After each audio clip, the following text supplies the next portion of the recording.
Right, welcome to a brand new video of the Target Individual Program, Target Individual Experience. So I'm on my way to go pick up my daughter from school. Last night I got a call from Pam around 11 p.m. Saying that she found our daughter going through her pocketbook, and when she confronted her, my daughter said to her that there's a boy in the 4th grade who's been threatening her to give her a black eye if she doesn't bring him money. So I said to her, okay, well, call the school in the morning, okay? And then I said, I text her, I said, I will go pick her up tomorrow and speak to the vice principal or someone in the office. You know, so I called her not too long ago. It is minutes to 1 now. Ask her, did she call to speak to the vice principal? She told me no, she didn't. She was busy. And again, you know, she's too busy for that. But let her friends call and say, hey, let's go out to here. Let's go out to there. Let's go here. Let's do this. Let's do that. And in a heartbeat, she will find the time. Let's go out to lunch. In a heartbeat, she'll find the time. Right? But she's too busy to call the school out of concern for her child. You know? And this is what I've been dealing with for years and years. And this is why I was primary caretaker of the kids when they were younger. But now that we've separated for what, over 3 years now? 4 years? 4 years, right? And the kids have been failing in school because of her lack of concern and her wanting to do and live her life and abandoning the kids into, you know, educationally, emotionally, all these things. And all she keeps saying is like, I'll put a roof over their head. I'm like, yeah. I said, if you didn't have kids, that you would do that anyway, right? But this is the excuse that they use. Okay. So yeah, you know, this is what I have to deal with, man.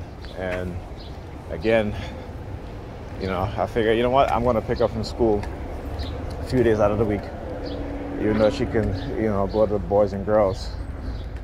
She usually go with her friends from school, just, you know. But, you know, I'll start picking up a few days out of the week. Because this is what happens. You know, you have some kids, you know, where, like I said, their parents are part of religion and they're bullies. And when someone doesn't believe in what they believe, they teach their kids to bully that person's children.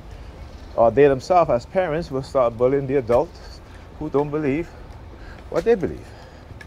All right, this is the mind of the religious indoctrinated. Doesn't matter what religion they belong to. All right, this is how they are.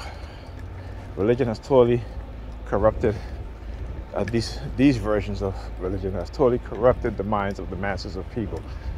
All right, to make them commit evil, but thinking that they're good people. And they're not. They're hypocritical, they're contradictory, and they will try to make you the same to justify what they're doing to you. Or what they're going to do to you, right?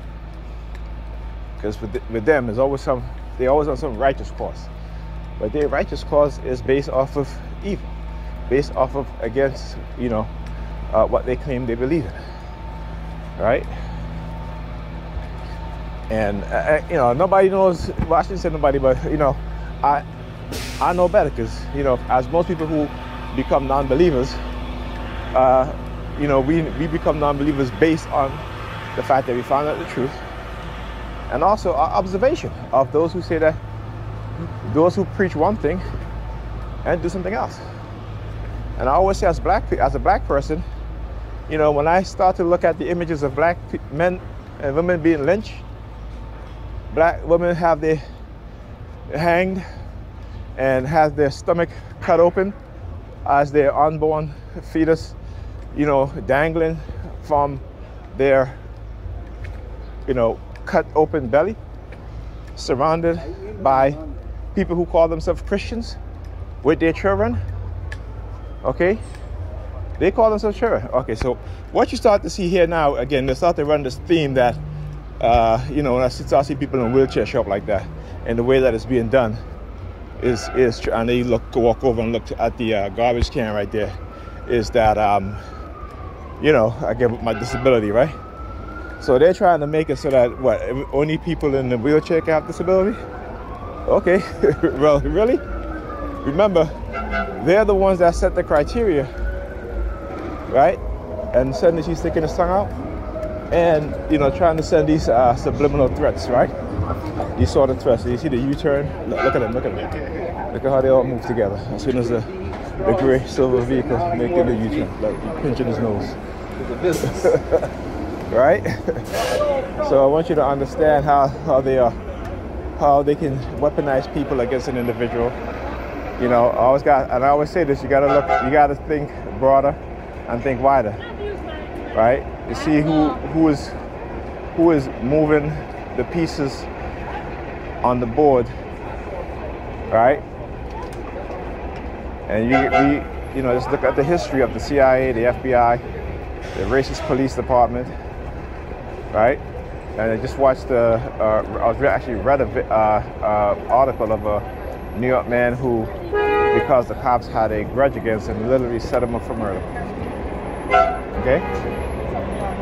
Look at, so what happened to those police officers? Nothing. They get to, you know, retire. They get their pension, knowing that they've set up and framed countless black men and put them in jail. Okay? And yet we walk around here, you know, doing shit like this. We walk around here like it doesn't, because, you know, it hasn't affected us personally, that we shouldn't be concerned. You know, that's our mindset. Anyhow, I'll talk to you guys in the next video.